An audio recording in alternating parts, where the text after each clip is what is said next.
Radio Free Skaro!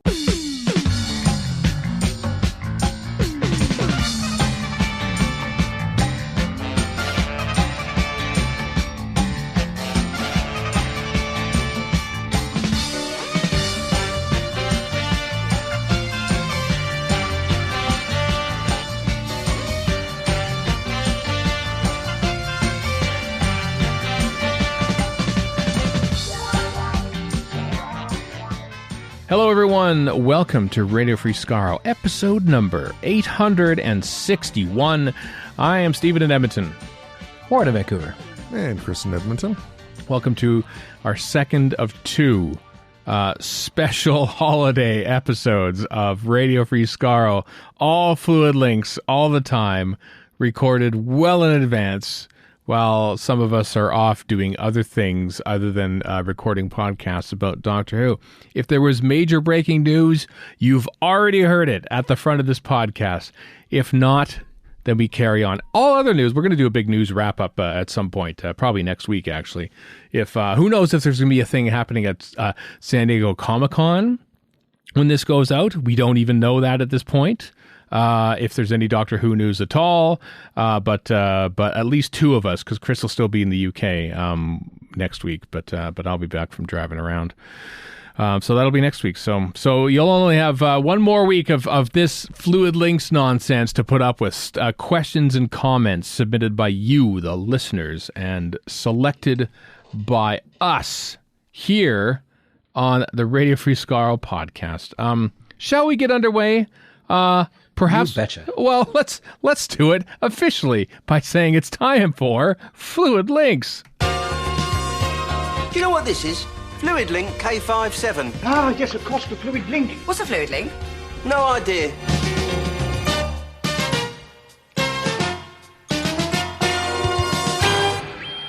I just realized that we forgot to play that last week. So there we go, folks. We got it in this week. Anyway, the first Fluid Link. It comes from Thomas Falbo, Falbs7 on Twitter. It's this. Is there a classic Who story that you hate as much as the end of time? I don't think that's possible.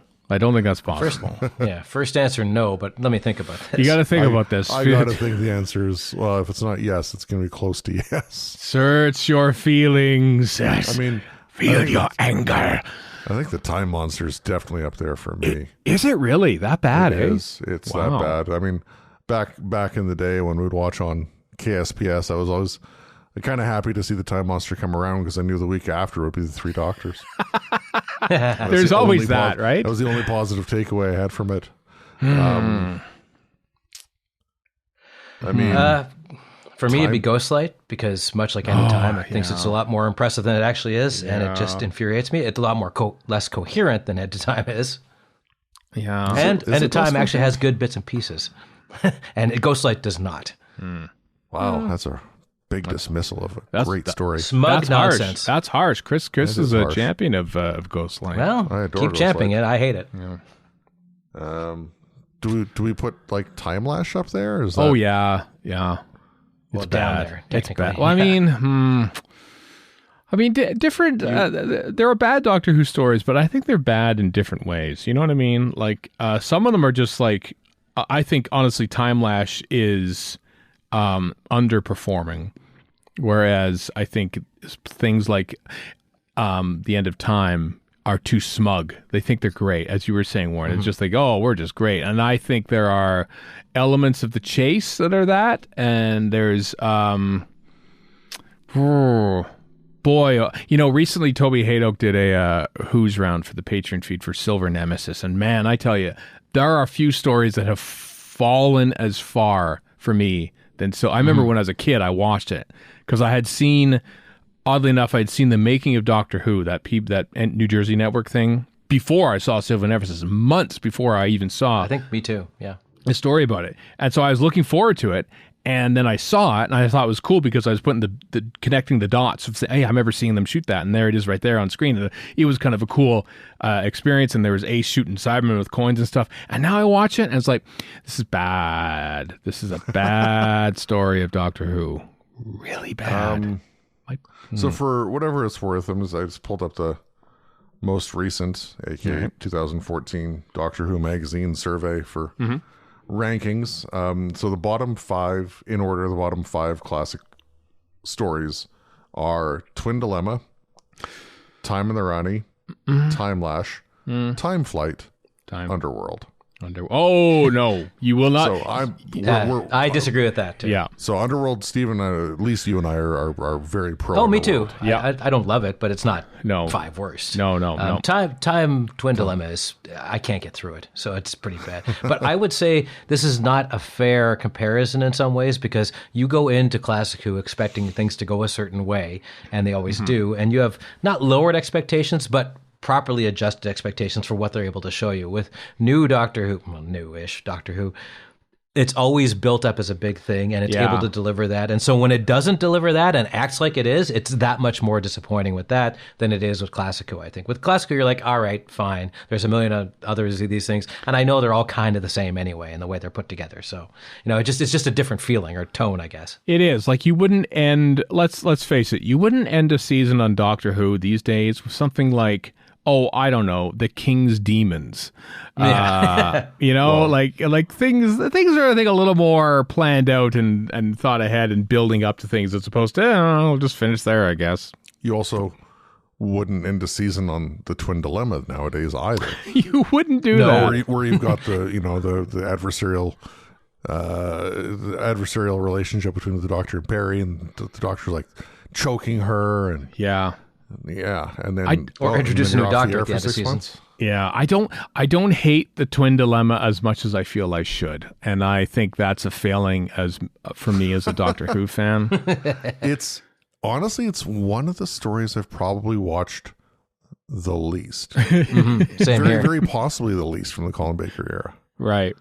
Just because I don't care for it, and it's also a bit of an outlier because it's season 21, not 22 or 3. Yeah. The other problem, this is not the show's fault, is the novelization came out way before we were able to see it. So I read the hell out of that because it was the only Colin Baker I had to go off of. And the novelization isn't all that bad. So then when I saw it, it was even that much more of a disappointment compared to what I'd read, which I'd been reading over and over for however many months it had been. I'm not sure that I read it over and over, but I remember reading the novelization in advance and being disappointed by the broadcast version. I think, did Eric Saward write that? I could see a green cover in my head. Yes, it is a green cover. Andrew Skilleter. What's his name? Andrew Skilleter drew the cover, I think, for that one. Maybe it was Colin Howard. I can't remember now. Time and the Rani? Stephen, you're a defender of that. I'm a big defender of Time and the Rani. Yeah, I like that one.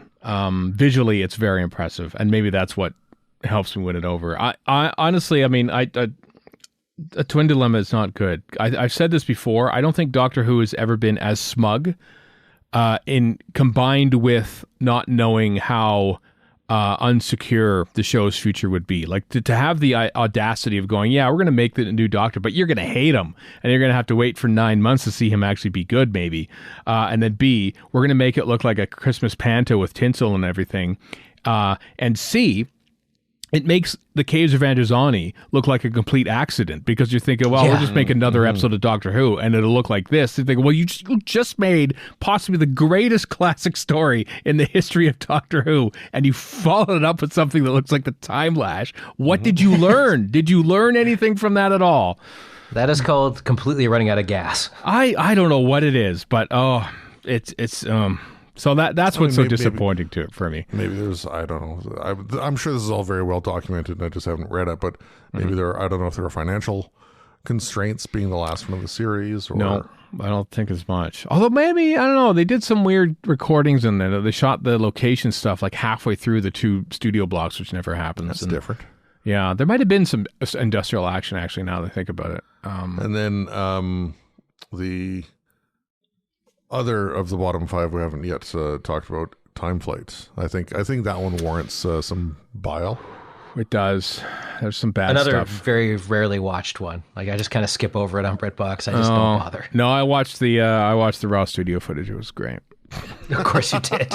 It's great. It's a great story. It's better than the episode. If only if you only watch the studio footage, it's a great story. And there's Captain Stapley. He is responsible for at least 20 points in that Doctor Who poll, I think. You know, because that whole crew, they're great. And I often think about that, but then I realize, oh, right, there's like the middle chunk of the story, which is terrible. Well, did we land on any? I mean, I think all 5 that we mentioned, 4 are worthy candidates. 4 of 5, yeah. Yeah, Well, no, but 3 I don't. of the 5, they're down 'cause there. You like Yeah. Time of the Ronnie. Yeah, I don't know. I would have to say Time Lasher, Time Flight. Yeah. yeah, Twin Dilemma, I think, warrants hatred. Yeah. it does. Yep, definitely. It does. And derision. Yeah, I'm gonna go with. Nothing matches it though. Nothing matches it because I didn't have any expectations going into any of those, but I did for the End of Time, and they were so horrifically dashed that I've never forgiven it 12 and a half years later. I suppose also there's the difference of back with, say, Twin Dilemma, for example. We didn't see it when it went out. We had no access to any sort of publicity material. No. Nothing of the sort versus the End of Time, where we, are able to watch it as it goes out. There's all the marketing stuff around it that that we bought into, especially the trailer after Waters of Mars. Oh, that's right. So I think maybe the fact that we got more miscellaneous stuff from it, maybe deep into the disappointment for the End of Time. Yeah. Maybe one day we'll have another episode that will disappoint us as much as the End of Time, but I really hope not. No, I hope not too. It's on our race we want to win. So, all right, next fluid link. Here we go. You have the power to set a Doctor Who story in any time period or event. What do you pick and why? Matthew Kitson, MWK89. This is a new thing or an existing story and it's set a new story. I think we've had variations of this one in the past, but yeah, we always come up with different ones because we always learn about things. Which one? I've got 2 of them. Go for it. One, Watergate, although they did kind of wander around Watergate with the Nixon episodes of Matt Smith. That's true. And yeah. second, Expo 67. Why the hell not? If you're going to go Canada, why not have it be Expo 67? Yeah. You can have all sorts of cool Montreal stuff. You can have Canadian stuff. You can have hints of the FLQ or whatever, or some alien is trying to ruin Expo 67, Canada's big birthday. So, nobody would care about Canadians, or us really. But I still want to see it. I think that, they Doctor Who did this with Demons of the Punjab about looking at the colonial history of the UK in terms of India. I feel like there's certain history to be said in Canada's Indigenous treatment along the lines, something along those lines. But I don't know how you would do that. I don't know if I would trust honestly, they got a British team to do that. I mean, I could say, but I don't know if I would trust a British you get an Indigenous TV crew production from Canada to do it. Yeah, to tell a story of the Indigenous and First Nations and Métis people in Canada would be tricky.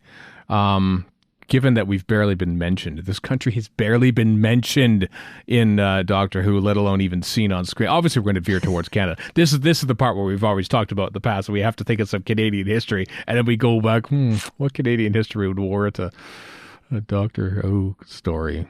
Doesn't have to be Canadian. Well, but speaking of Indigenous stuff, I guess Red River would be That's a good one, yeah. Yeah. Would be a natural thought. I don't know how a time traveler would work into that, but No.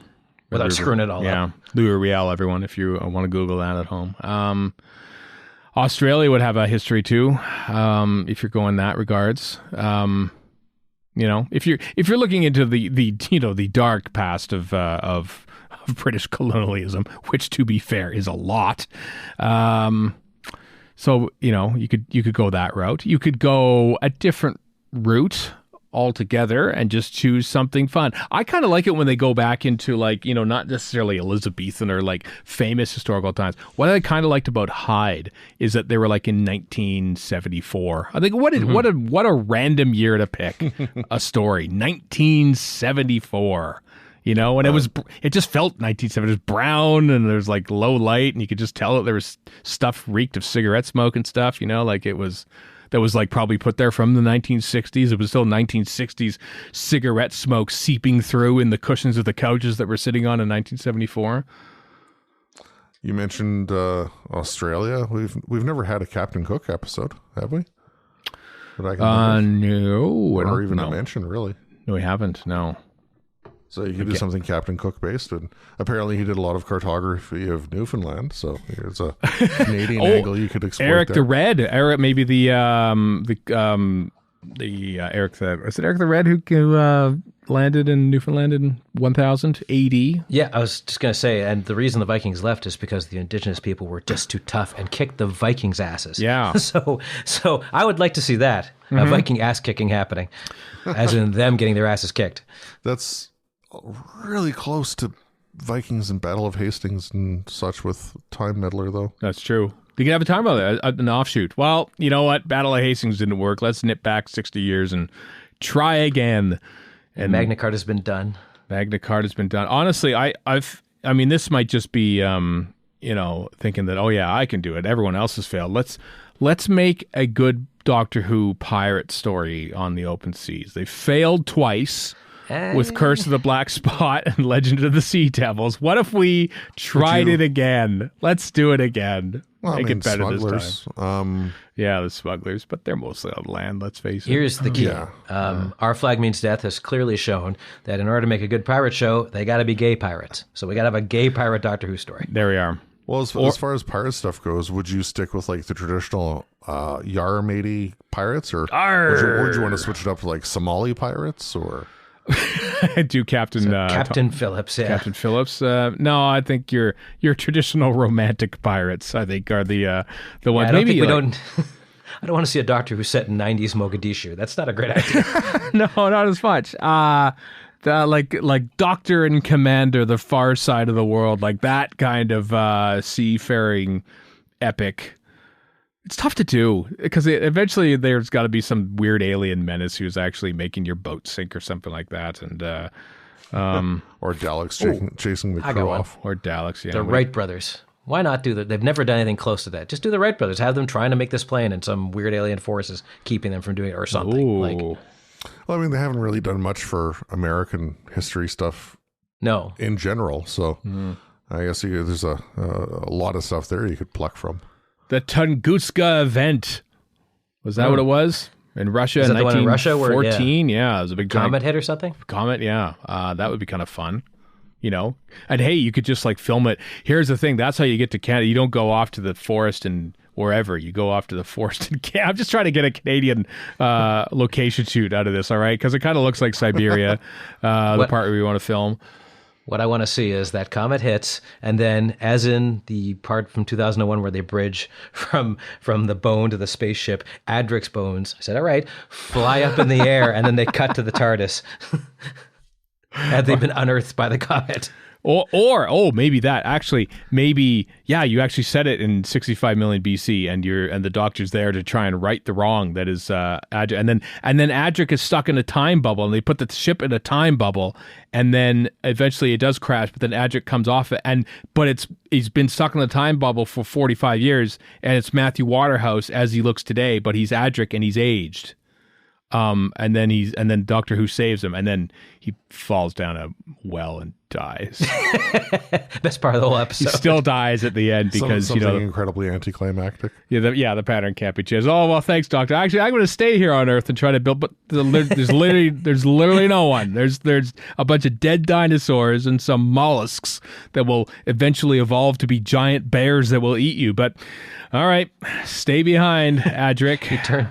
He turns around, whistling the tune that Sarah Jane whistled at the end of Hand of Fear, then falls down the well, and you hear the whistling echoing down the well as he goes, and that's where the credits run. That's better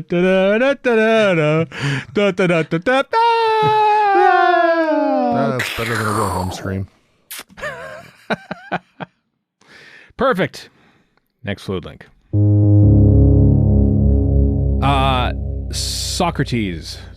Socrates Zorba FC, Zorba FC on Twitter asks, with the imminent release of the Peter Cushing films on 4K in mind, those are coming out soon, if not out already by the time this podcast comes out, which Who stories do you feel would work best being turned into movies, and why? Both classic and new, of course. So you can choose from either modern or classic versions. I'm going to start really, really lame and say The Chase, because that was planned. It was and planned. I'd be curious to see what they would do by condensing it into like a, half the runtime thing. I agree. What would they have done? Like, would they have chopped out all the crap bits, which is most of it, to be fair? Then it wouldn't be much of a I'm really curious. What would they have called it? Like, what would even have been the title of that movie? Doctor Who and the Chase? Daleks again. It would be Daleks. Daleks would be in there. Daleks Chase Through Time. Doctor Who and the Daleks and the Dalek Chase? Dalek Chase Through Time or something like that. I'm wondering, what would they put in there? That would have been kind of fun, actually. And it wouldn't have been directed by Richard Martin. So it would be kind of thrilling in a way, but very silly too. This doesn't match the tone. Like, it doesn't have to match the tone of those old movies, right? It can be anything. Anything. Oh, yeah. Okay, in that case, I say Image of the Fen doll and Horror of Fang Rock would both make great horror films if done correctly. They really would, wouldn't they? Especially Image of the Fen doll, but Horror of Fang Rock would too. Horror of Fang Rock. I'm thinking of that the Lighthouse movie, but that guy did that movie. No, don't make it like that by Robert Okay. Eggers, because it's a lot of old-timey talk and a lot of weird, surreal, very not suitable for Doctor Who content. Well, good movie, yeah. but not anything like Doctor Who. No. These could be good horror films if done properly. I agree. I think they should try to make. I kind of like it when Doctor Who goes small. When it goes to those little confined places. Like, if you're trying to make a movie, don't make let's make it this massive, crazy epic, because they keep trying to do that in Doctor Who too. And Day of the Doctor, we did it. We saw it. He did it. You make it I've always thought that City of Death, like the plot and the whole everything, the epic nature of it, just felt like a movie. I think that would be a great movie. You get a foreign location shoot. It's. I think that would work well. It really fits as a movie made in the mid-'90s, like a romantic comedy of that style and that look. That would fit City of Death perfectly. You could see Richard Curtis writing City of Death. Yeah, you could. Stephen Moffat and Richard Curtis writing the script of City of Death for a motion picture. Could totally see that. Tough call with the new ones, though. Yeah. Before we get to the new ones, would it be too trite to say trial? Trial of a Top. Oh, I can't imagine how you would do that in 2 hours. A 2-hour movie of that? It would just be the trial just scenes. The court scenes. It would just Exactly. be the courtroom scenes. It's like presumed innocent, basically, except Doctor which Who. is great, by the way. Well, there's lots of courtroom dramas that have, little, whatever scenes, outside of the courtroom. Right. You might be able to, might have to really, really condense stuff, but... Not that I'm one to love receive fan wisdom, but wasn't the trial stuff, not for me, I like the trial stuff, but wasn't the trial stuff what most fans hated? Yeah, they did. So to have a whole movie about that is not going to win over the audience. And if it's a movie, we need to worry about having an audience win over. Yeah. I'm going to go with Time Lash. Because the bones of, I've said this often on this podcast, Time Lash is the prototype for the modern series Doctor Who Celebrity Historical. It's all there, all the references, there's a historical figure there, a famous historical figure there, participating in everything. The bones of it are actually not bad. It is terrible in execution though. But if you could turn that into a film, Doctor Who and the Time Machine, you could call it. And would you actually have maybe a flashback or whatever of the Third Doctor and Joe Grant there? Well, I was thinking about that, and I'm thinking, no. Then you fall into the TV movie trap, and you go, "What? Who's this person?" All of a sudden, exactly. And you want to do that because you're thinking, "Wow, he looks really different." Third Doctor in the thing, so. Yeah, but you could. Oh, believe me, it wouldn't be a shot-for-shot remake. Let's put it that way. No, it would not. Okay, I'm sure you could do a lot better for like the Morlocks or the Bandrels. I still think there would be a shot of children on Carful, where there would be like some kiddie parade or something like that, and they'd be watching a sock puppet retelling of the history of, and they would be Bandrels there. Would you still cast Paul Darrow? No, because he's dead. I mean, if he were alive. Oh, Would you want a wholesale change? Like who would you cast for Vina or Herbert? an actor. There would be an actor playing Vina as opposed to the person who played Vina in Time Lash. No, I think you would make the sets actually bright. You'd make them better. You would make everything better. Everything would be better. It would not look at all like Time Lash of you'd make the a great TV show. You'd make a great movie executive because you don't actually say anything. You don't actually give any direction of any sort. You just said, make it better. And then you make some directors life hell for the next 6 months. Yeah, make it better. Make it better. I'm not going to explain it to you. Make it better. Here's my notes. Make it better. You'll find out how if it's good or not if I tell you it's not bad. But otherwise. Congratulations. You're a Hollywood exec. Yeah. Yeah. Time Lash is my classic Who pick possibly, and City of Death maybe. Are there any I mean, I feel like the standard for cinema and stuff has sort of jumped up a lot now that we have, and now as we've already alluded to, like we have the destruction of the universe and the destruction of Gallifrey and the Day of the Doctor, which we saw in the theaters. But are there any modern Who's that?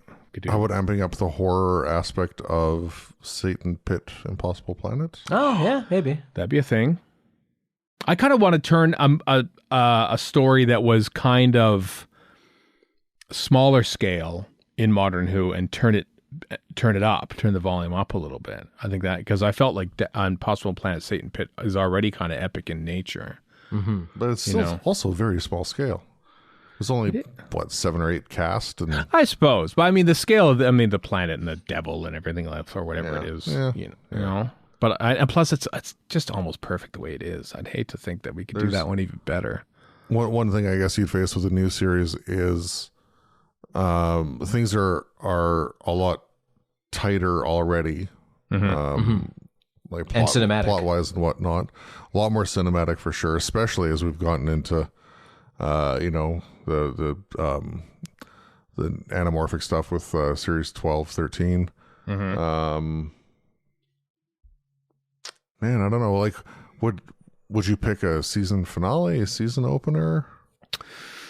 I think it'd have to be a standalone thing. I mean, my as so I'm sure a lot of people would. My mind just goes to something like Blink, but how do you improve upon that? I know. No, you don't. You don't. You'd have to expand it time-wise. I think that if you can do that. Honestly, I think you build up I haven't seen this for a long time, but Close Encounters of the Third Kind, there's a lot of slow build up, and the one scene where I'm still thinking about to this day, even though I've only seen that movie like twice, maybe even once, is when at the beginning, I think it is, when there's a car and there's like lights behind it and you think, oh, it's just a truck and stuff. Yeah. And then behind it just suddenly the lights go up. I go, what? I think you could brilliant. You could build up the appearance of a weeping angel over the course of several minutes. I think you could really lean into that tension if it's there or not. I think sometimes TV has to sort of get around. I like this idea. I like Warren, you sort of started it and now we sort of moved on to if you make Doctor Who as a horror film and don't try to make this epic space opera for a movie, but you make it a horror film. Yeah. Here's my idea, and this is where I'm a Hollywood executive because I'm just going to make somebody else figure it all out. You basically make Doctor Who the chase for the modern era, but you take the saga of River Song and you sort of compress it into a 2.5 hour movie. You don't have to have all the bits and pieces in there, but you have some of them, and then you kind of go from the best episodes and then it ends with her and Capaldi at the Singing Towers, and it begins with, and she's kind of figure it all as you go. But yeah, you'd have to compress stuff, but I think she would make a good sort of epic one-shot movie story. So you can have elements of the Angel 2-parter or... Exactly. Or any of the stuff that's good that she's done. Like, you just kind of work those all into a film format, and then it's her whole story all the way through. And you get to pop between these different places. Like, again, I'm a Hollywood executive, so I'm saying, you just go do it and figure it out. I've done my part by signing a thing and yelling. And then some producer somewhere is going to say, well, that's not about the Doctor, so we don't want it. Oh, yeah, probably. Yeah. Also, I'm also thinking of like a movie, is should be kind of more standalone. Say, oh, here's this character that was in several episodes of Doctor. But it's a movie, so you're introducing and getting rid of, or not getting rid of, like, and you're starting and stopping her story, right, in the movie itself, right? So, like, you're going to explain a little bit of this, as little as you need to for a movie. You've seen this before in other stuff. Star Trek does this all the time. Yeah. So kind of like sort of a remake of The Time Traveler's Wife. Kind of, yeah, basically. But which is focus Time on- Traveler's Wife is focus kind on of a remake River. of her song. So. and everyone seems to keep failing on trying to make a version of The Time Traveler's Wife. If you've seen the Rotten Tomato reviews of the recent Stephen Moffat effort, just saying. So maybe that's something you don't Show's want. actually good. I Is it good? All right. Oh, yeah. Well, Haven't watched it. well, you're the one I person. enjoyed it. You're literally the only person I've heard that has enjoyed it, Chris. But well done. So, Doctor Who as horror potentially. Doctor Who as timey-wimey nonsense. Would we cast a different Doctor? Would it be a special one-off Doctor for the movies only? Would that be Yeah, fun? that's the problem. Well, it's a problem of several, probably. And I think it's compounded by, because we don't know what story would be done, you don't know what person to cast for that Doctor. Capaldi. Let's put Capaldi in so it begins and ends with him. I love And he's Capaldi. discovering previous stuff or something. Or, I remember when I was this guy and this is what happened. Oh, they probably just cast like Ben Whishaw or something like that. And go, he's not canonical. And everyone would be very angry. And Ezra Miller for the Doctor. Can't see any problem whatsoever with that. On top of him being American. no Americans. That's what. That's the key reason. That's the key rule. And the only reason not to cast him. The only stipulation we have for this Doctor Who movie: no American shall play a Doctor ever. Allegedly rotten person, sure. American, good God. No, never. Did we solve anything there? Did we do? No, not remotely. Perfect. That's what we are setting out to do. Next fluid link.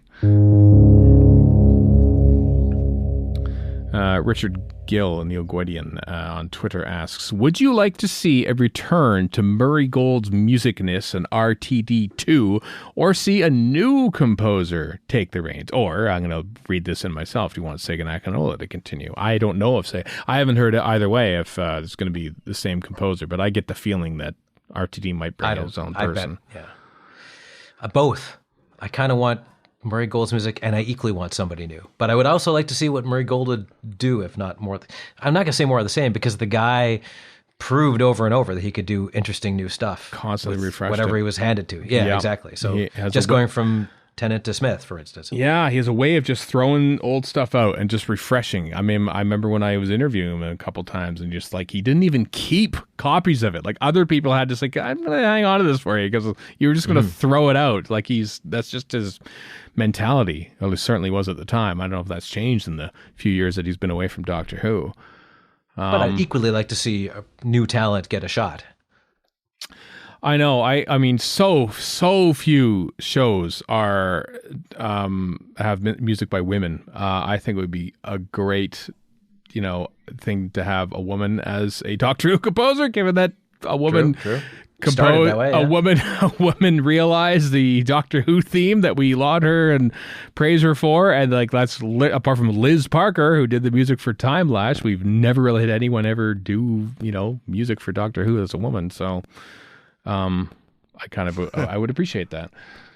Not that I can name any composers. Perhaps that's the problem, is that I don't even know any female composers. I don't know many composers at all when it comes to TV and Wendy film, Carlos. to be fair. Wendy Carlos. Because I like Sega Nakanola's stuff, but I also feel like Yeah, I do. It would change. Remember the days when there was like not a series composer, there was like composers for each episode? That doesn't happen at all on TV anymore, like at all. Yeah.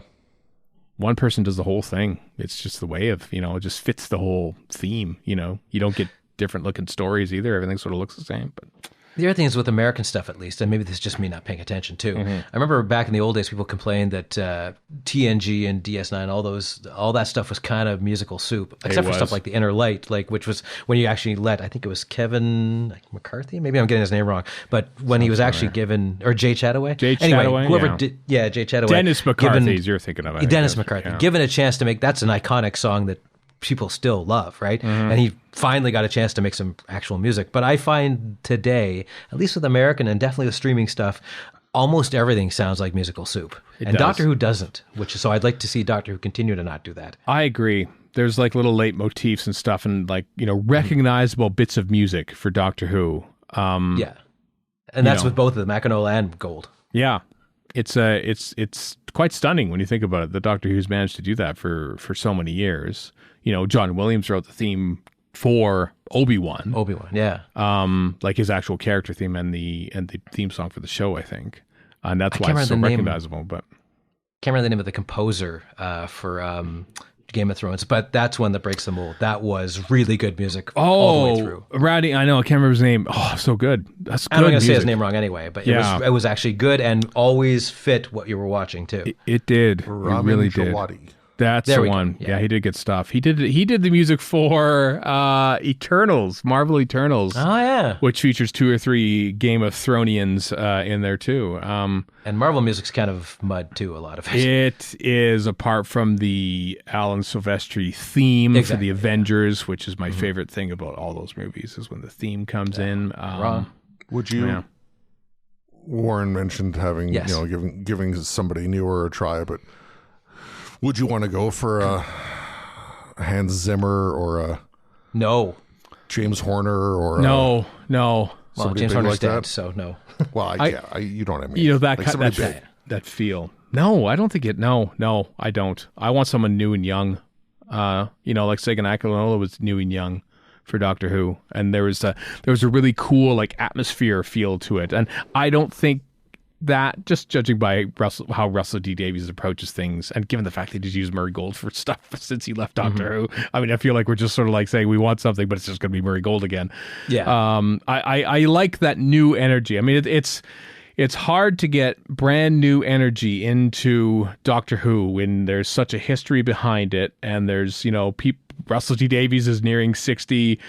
Sure, the actor Ncuti Gatwa was pretty young and stuff, but you know, there's a certain history to it. So the easiest way to sort of make it fresh and new and exciting without changing the visuals too much, like changing the TARDIS around or something like that, is to make the music, more modern and stuff. And so I feel which is what Murray Gold did too. He did. He certainly compared to the classic series. Yeah.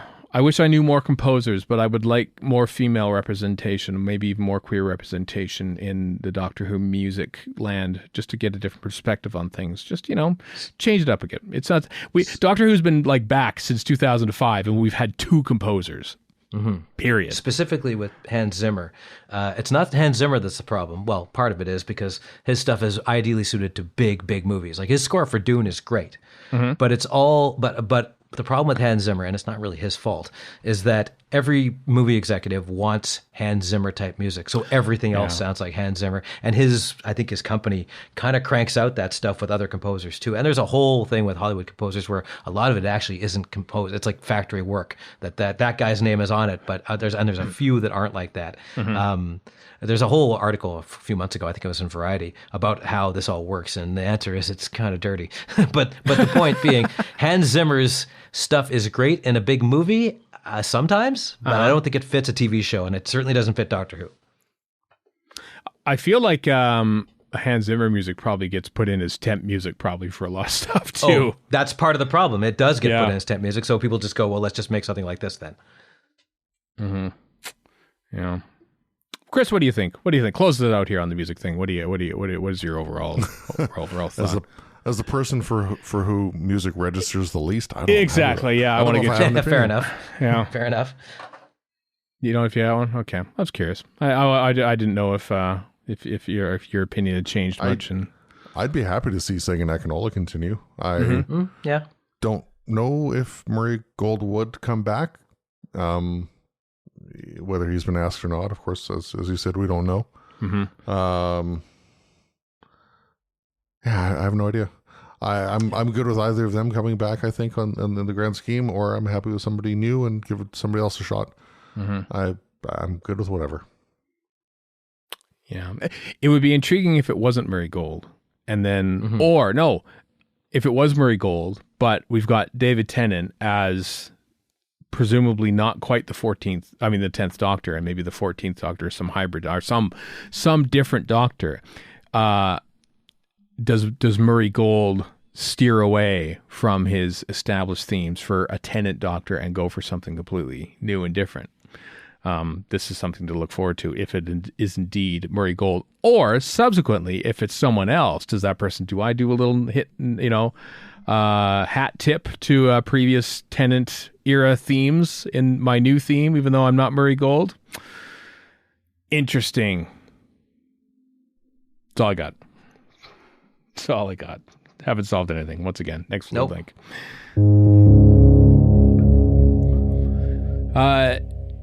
John R. Holler on Twitter asks, do you think it would be good to have the present Master, Sacha Dhawan, to span a few Doctors like Anthony Ainley did? Kind of fun. I'd love it. I don't think it's going to happen. No, I don't think it's going to happen either. I feel like the Master these days is kind of already batty, and it would feel like he's just constantly being outwitted by several different Doctors. And he would be made to seem foolish for what I mean. Is that any different from any other time with Doctor, other than maybe Missy, ever? Yeah, I mean, Ainley's the outlier. Let's face it. Although John Sim, we should John Sim was there obviously for the one Capaldi story, and I think he worked out well. But that's also more of a gimmick than Ainley was. Ainley was just kind of like there, right? So. Yeah. Actually, I think it would be kind of fun to have a different Master, like the same Master across, because then that in itself is kind of a victory for the Master. Like, oh, I outlived you, Doctor, in this current regeneration. I win. I win the war of longevity that you failed to win, because, the Doctor always ends up beating the Master, and the Master just keeps coming back for more. So yeah, I mean, I would have liked to see Missy carry on. Imagine Missy and Jodie Whittaker's Master. That would have been. I would love to see that, but Missy's my favorite Master, so yeah, I'm obviously going to say that. I mean, I really like Sacha Dhawan too, but oh, he's great. I just like Missy more than anybody else, really. Mm-hmm. Chris, what do you think? You got an opinion on this one? I think it wouldn't happen. Well, part of the problem is going to be. That's not what Fluid Links is about. It's not about what would happen. It's what couldn't happen. That's what this whole segment's about. I'd love to see it happen, but the problem with casting the Master in the new series is that the people that have been cast have either been big names or people with rising stars. Like Michelle Gomez has been around forever, but she's in everything now. Mm-hmm. And John Sim is, a reasonably big star. Sacha Dhawan's definitely on the rise. Yeah. So unless they hire somebody who's an unknown and stays an unknown, like Anthony Ainley, for example, he did it because he wanted to. It was a bit of fun. He didn't need to do it. He wasn't a jobbing actor as such, or didn't need to be anyway. So he just did it so he could stick around for 4 different Doctors. I don't know that we have that luxury or privilege today. Yeah. That's a good point. And let's be honest, it's 3 and a bit Doctors because he shows up at the very end of Tom Baker's era. Yeah, it's still 4 Doctors. Yeah, I guess yes, but it's a pretty important part in the. He's no skeleton master, the greatest Master ever. I don't know why you think that. Just because of the story that he's awesome. In? Oh, okay. Yeah, basically because he sucks in Cape Air Draken. Right. so yeah, it's basically Deadly Assassin Master. Let's put it that way. Yeah, because there's barely any confrontation between the Doctor and the Master in Deadly Assassin, apart from yelling. But he's just so utterly vile and out of his mind. That's what I love about him. He's a bit. It's got a weird mask as a face, but which is not as successful. But whatever. No, I don't know. It's what would be into? Well, we probably won't see the Master in David Tennant's things. I mean, I wonder where do you go? I mean, I like that we've sort of diversified the casting of Masters now too. We've had obviously a woman in Missy and South Asian, and Sacha Dhawan is the Master now. I mean, what do you go to offset Ncuti Gatwa now? No idea, but Russell T Davies probably does have a very good idea, and it won't be anything we think it is either. I bet you he's very good at this kind of stuff, at just popping people at you and going, oh, all right, that's it. Well, Neil Patrick Harris for one. Yeah. John Sim was great, I think. Remember when Derek Jacobi was the Master for that half an episode? He was bloody awesome. Yeah. Really was. Yeah, I don't know. Also a big name that would not be able to continue in that role. No. Yeah, someone who would be opposite Shudigatwa. as Somebody the young, master. because Sudigat was young. So we need somebody who's like in their 20s, like a rising star in their 20s, whoever that might be. Timothy Chalamet. No. Or do you go completely opposite? Do you go, maybe you do Ben maybe, Whishaw. yeah. Maybe you go an older master versus this young new doctor. Jonathan Pryce. Jonathan Price. Finally. He would make a great master, actually. Jonathan Price. Finally, that would, and then you would actually tie it in canonically with the Curse of Fatal Death. There'd be a thing there a little bit, and it's actually him from the Curse of Fatal Death. And then all of a sudden, well, guess what? All that's canon now. All of it's canon. I like that. Rowan idea. Atkinson does dramatic stuff now, so he should be the master. That's true. He's also spends an entire Netflix series chasing around a bee. So there's that too. What? Okay, I'm not aware of that, and I'm pretty much better off for not knowing. That's all right. That's all right. All right. Next fluid link. All right. Kieran Hyman, the 66 Ramblers on Twitter. You know Kieran Hyman. Fine fellow. Asks a very leading question here. Which black and white stories do you think would improve in reputation if they could be seen in stunning Technicolor? Well played. Well played, sir. Would the chase be more fun in color, the sensorites more impressive, etc.? Kieran Hyman, of course, was part of the team that colorized episode 2 of Dalek's Master Plan. If you were lucky enough to see it at Gallifrey 1 in 2019, which I was, and it was great. He's also done various clips that you've seen on the internet as well. So the Web Planet, you say, that's the one? That's the first one that comes to my mind, because if you could give the Zarbia and the Menoptera like nice, proper, colorful, colors. I was gonna say plumage, but that's not the right word. No. Like if you could just make them pop, kind of thing. That wouldn't be a bad thing. That's true. They do look kind of cool, like in the shots that we've seen, color shots.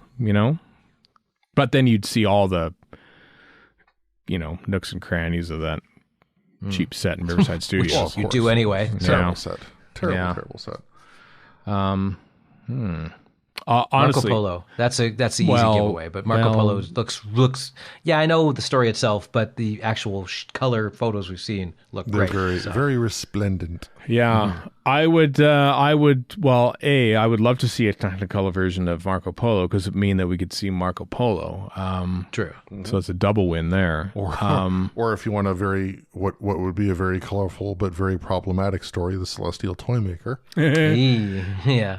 Yeah. Well, I mean, we have animation that is in color, so we can kind of guess with some of this stuff. I mean, yeah, Michael Guff is in no way actually painted up, thankfully, in yellow face, and there's a whole. I mean, oddly enough, Kieran Hyman went on a big Twitter spiel about the Celestial Toymaker not so long ago. It's one of his favorite stories. It might be his favorite story, and I think the outfit that he wears, I think, is stock, or it appeared later on. I can't remember, but and whether or not celestial means, the antiquated term, Or whether it means the stars, people, remains to be debated. But the costumes do look great, and I think it would kind of pop a little bit. I mean, we're kind of throwing in like missing episodes into this as well. Like, imagine if they came back and then we colorized them as well. So this is a bit of a wish casting thing. But I honestly, the Space Pirates would be one. I always say the Space Pirates though, because that's kind of cool. Trying to think of poorly thought of black and white stories. I have a couple that aren't poorly thought of, but I'd like to see. Right. The book ending the Heartniller. I'd love to see the Unearthly Child in color, because why the hell not?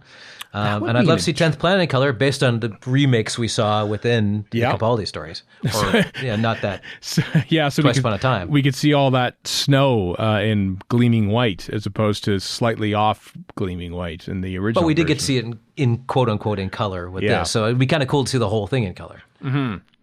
And An Earthly Child would be a fascinating colorization. I think that is actually a worthy Obviously, we still have the original. I mean, we're not replacing it, but to celebrate the 60th anniversary of the show, to have a colorized version of an unearthly child. Just the first episode. Don't worry about the caveman bits. Just the first one. As I think it would bring it. It would sort of like just sort of say, "Wow, look at what the colors are." And this, yeah, I would like that.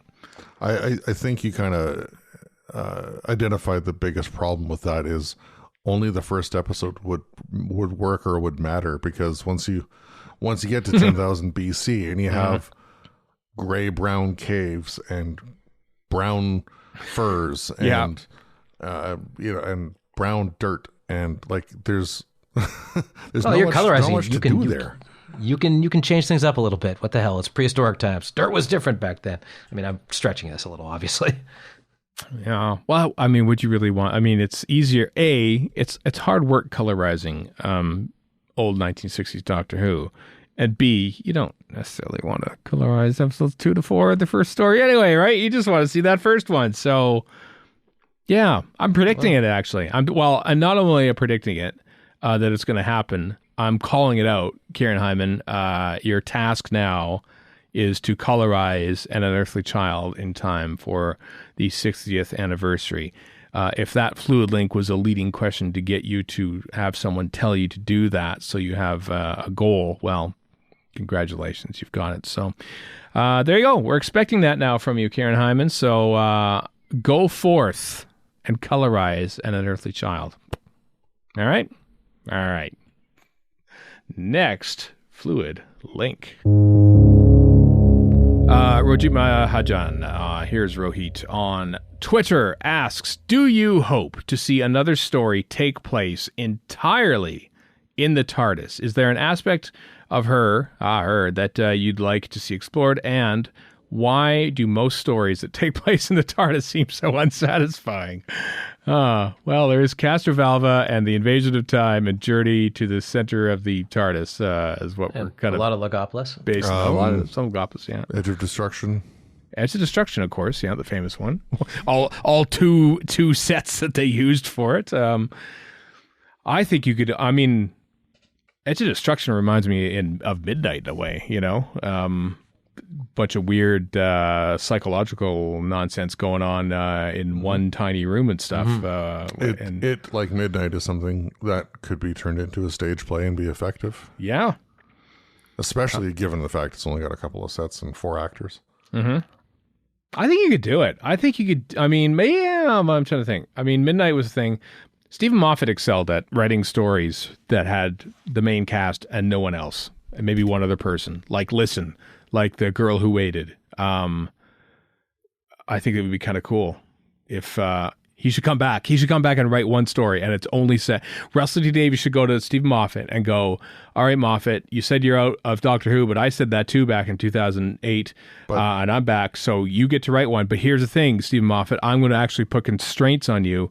You have Doctor Who and one companion and maybe another person, and it's all set in the TARDIS. And you have to fill it for 50 minutes. It's not some DVD extra, because that's happened a lot. But it's a 50-minute episode of Doctor Who set in the TARDIS. Go. But in your headcanon, Stephen Thompson is Stephen Moffat, and he wrote Journey to the Center of the TARDIS.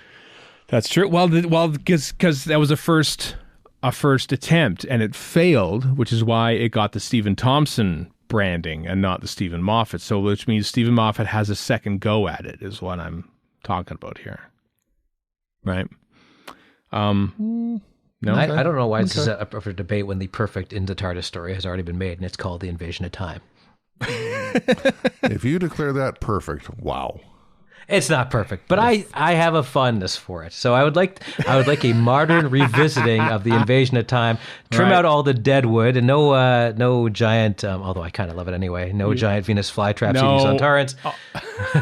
But something weird and clockworky and nonsensical, and like, you know, what they were trying for with the Victorian bathworks, but done properly in the age of CG. Right. And if we're gonna do this right, do what else Stephen Moffat did.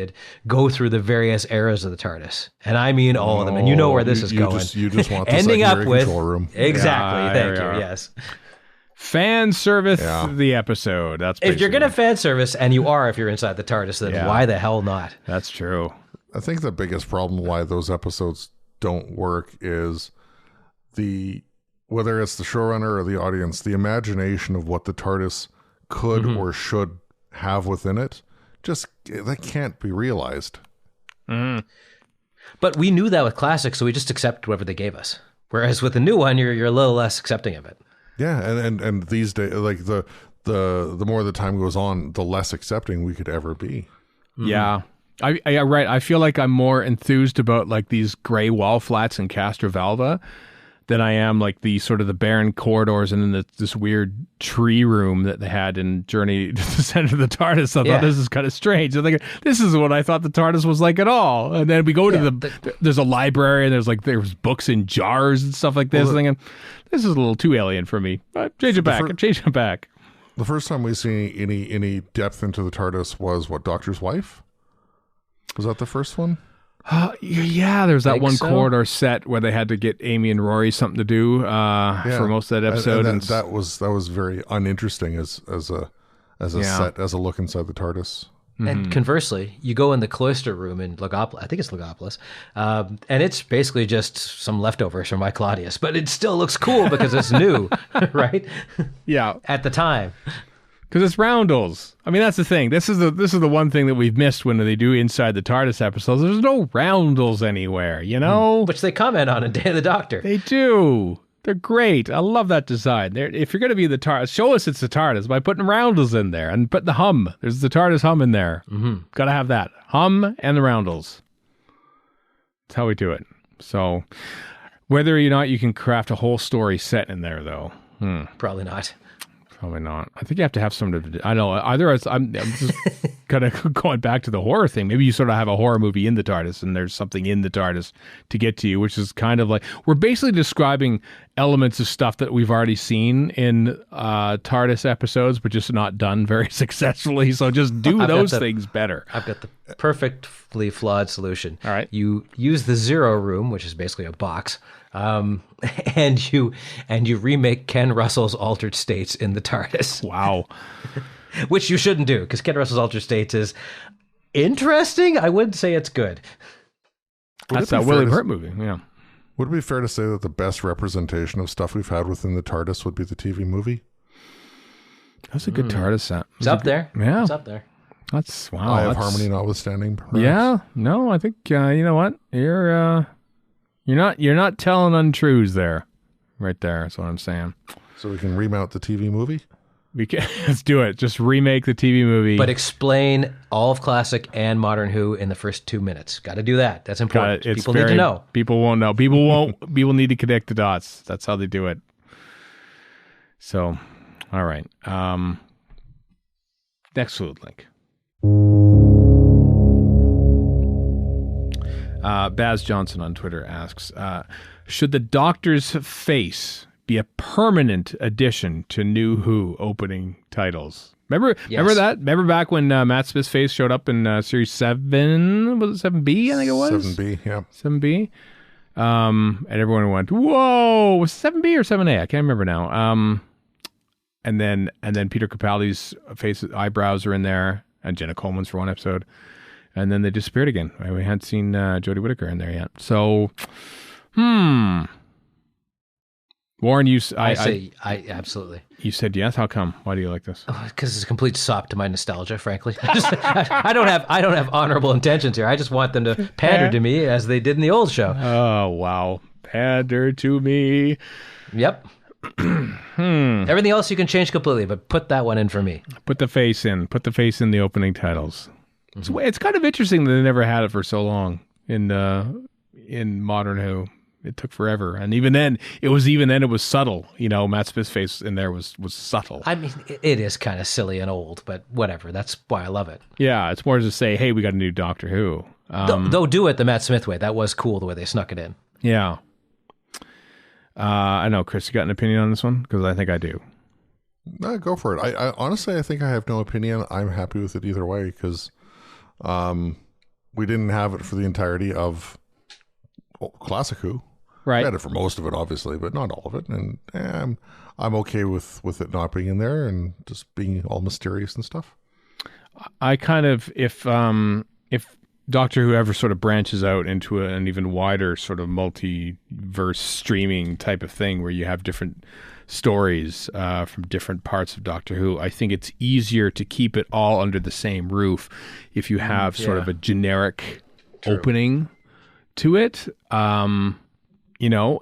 If somewhere in the future they do a Doctor Who series and then they have another, like a short 6-part series with Paul McGann's Doctor or insert Doctor here, do you suddenly have a new one with Matt Smith's face in there or something like that? Or, does David Tennant, when he comes back for the 60th, is there going to be a specific David Tennant title sequence for the 3 episodes? Probably maybe not. But I have a possible solution to this, which is, remember at the end of the Day of the Doctor where they had all the Doctor's faces and then included John Hurt in there too, and that was really, really cool? Yeah. Just put it in the end credits. That's how you end it, right? It's the Lionheart of the, which is very specific to people our age and in our region, but the Lionheart ending, you just have whoever that Doctor might be, put their face up. Or you do what they do for Star Wars now, and they have that little like Star Wars thing. They have like the various different non-actor likeness Star Wars people in there. So which baffles me because with Obi-Wan Kenobi, not to spoil anything, but they have a couple robots. I'm like, who the hell is that? I don't know who these robots are. It's various robots. One of them's Kylo Ren, I think. There's a mouse droid in there for some reason. There's one square droid I don't recognize. There's the droid from within Obi-Wan that's a character. Lola, Lola's in there. Lola the robot. Which is kind of cute and stuff. So maybe am I wrong in saying that the Star Trek Strange New Worlds is the same thing now too? Has sort of like a generic little Star Trek. Hey, this is a Star Trek thing. Yes, it does have an opener, and it's the big Federation badge and the Enterprise. I think. Yeah, I kind of like that at the beginning of the DVDs and the Blu-rays, where it's that modern like 10, 12-second Doctor Who with a new Doctor Who logo on it at the beginning. I kind of like having that, and then you can. Maybe you can do faces in credits, and then you can give face in the credits for whatever old Doctors you want to bring back or something like that, and have different, Marvel kind of started with a big Marvel logo with all the footage. Well, first comic book stuff, and then footage within the words. You could do that with Doctor Who too, and you could have old stuff in there. You could have Tom Baker bug-eyeing out of the D or something like that. That's true. Although, if you're going to do that, just make it shorter than a minute, which is like Marvel's. Marvel's is way too long. It's just, why are we sitting through this? It's 10 seconds. Come on. It's longer than that. What are you going to say, No, Chris? it's not. No, it isn't. Would the Doctor have to have a sex wink? A doctor, depending on which doctor. Some doctors, I don't want to see their sex wink. Yeah. In fact, most doctors, I don't. And actually, let me revise that. All doctors. I didn't want to see McCoy's sex wink either. Mm-hmm. That's true, but you got it. You got it anyway. That's true, I did. Got it anyway. I feel bad for McCoy is the only one painted up in silver as well. I know. They didn't even use it. One could call him a silver nemesis. Next fluid link. We'll wrap it up with this nepotism at play here in the household. This comes from an Erica Ensign, aka Holly Go Darkly on Twitter. It was my spouse and, of course, co-host of Verity. In the DWM Mighty 200 in 2009, the Reboss operation came in at 105. In the 2014 poll, it came in 103rd of 241. Do you think those rankings underrate the quality of this story? Note, this is not a question for Warren. I recuse myself, but I would like to note the censorship at play here. Now, what do you want? No, go on, Warren. It's a joke, of course. You're not as a big fan of Reboss Operation. Certainly as Erica. It's her favorite classic Who story. I would put it higher than this, though. I like it. I just don't love it. So, push it up. Another 25 or 30, probably. I definitely disagree with the middle of the road placing of this. But Chris, what are your thoughts? Reboss Operation, is it underrated? Yes. Good. Yes. That said, this sounds like it's a solid 95 out of 241. But. in the Mighty 200 poll, right, Reboss Operation comes in behind Frontios and the Sontaran Experiment. Oh, that's unacceptable. I'm not sure that either of those should outclass the Reboss Operation. No, absolutely not. No, So absolutely. I think just based on that little nugget alone, yes, Rebus Operation is underrated. Underrated. It's also Yeah, Robert that's fair. Holmes. I mean, anything Robert Holmes should be nice and high on any list. Right. In my book. It's so underrated. I actually, I know it's a joke, but I don't care. It's underrated. In the 2014 poll, as far as classic stuff goes, Right. the couple that were ahead of it were Resurrection of the Daleks and Androids of Tara. Oh, I like both those don't, more. I don't like not gonna Androids tell you of I don't. Tara. I don't- like I know you Androids of don't. Tara, I so like I it think a lot, Rebus but- should be ahead of that. yeah. But It's weird is as it a better kid, than I- Resurrection.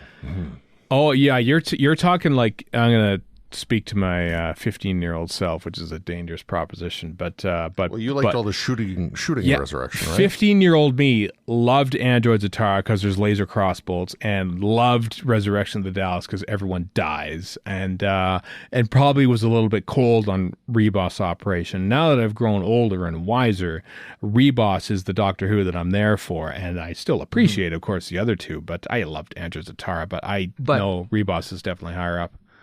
Androids of Tara I didn't appreciate, or Tara didn't appreciate at the time how witty it is, and I certainly do now. Like, it is exceptionally funny. It's really is. well written. Do you think Rebus Operation is?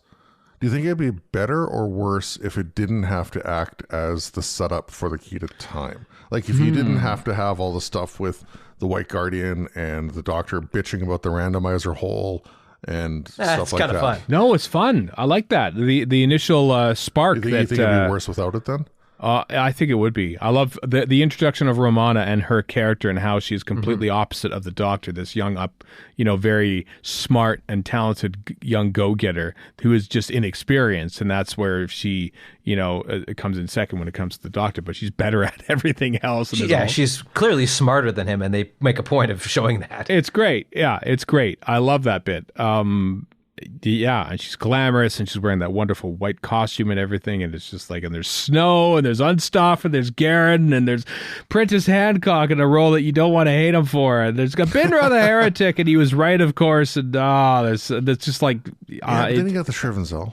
If you want to talk about whatever the bad stuff. whatever. It's like space old Russia. It's like, it's a weird place, but it's kind of cool, and Tom Baker's at his absolute peak of his powers, and It's not that I don't like it. It's just that some Doctor Who's click and some don't. And Right. Stones of Blood is the one that really, really clicked for me this season. And Rebus. The Operation, I'm not going to Yeah. say it because I'll Right. say it wrong. Just, it clicked-ish. It wasn't quite there. But it's got nothing to do with how good or bad it is. It just is the way it works, and that's the way it works. I couldn't tell you why. I think it's my top. I think it's my top of the Key to Time. But I love the Key to Time. I love all the Key to Time, all of it, even Power of Kroll. Apparently, for what it's worth, apparently I'm blind. Actually, Hand of Fear and Massacre are the two classic stories above Rebus in the 2014 poll. Oh, really? Those are good too. Hand of Fear but- is not No, good. I except don't for- know. I don't think it's Last good. 10 Rebus minutes. Operation. Hand of Fear gets a pass because of Sarah Jane. Yeah, Yeah, but that you had to sit through 3.5 episodes to get to somewhat that. somewhat subpar to get to that end scene in Hand of Fear. Whereas there's a lot of gold in Rebus Operation. So yes, I think the amount that it's underrated is it doesn't matter. I think we can all agree that yes, the Rebus Operation is underrated. Yeah. Yeah. Anyway, thanks everyone for playing Fluid Links.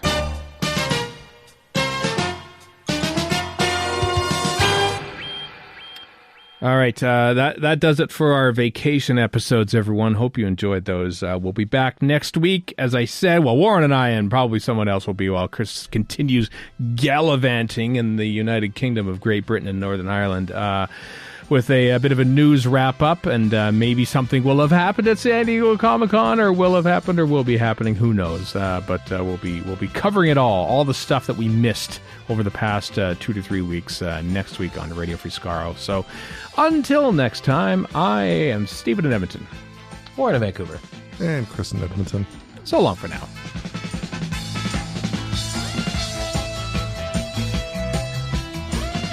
You've been listening to Radio Free Skaro.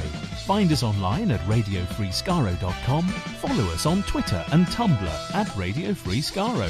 subscribe to us on iTunes, and donate to the show at patreon.com/Radio Free Skaro.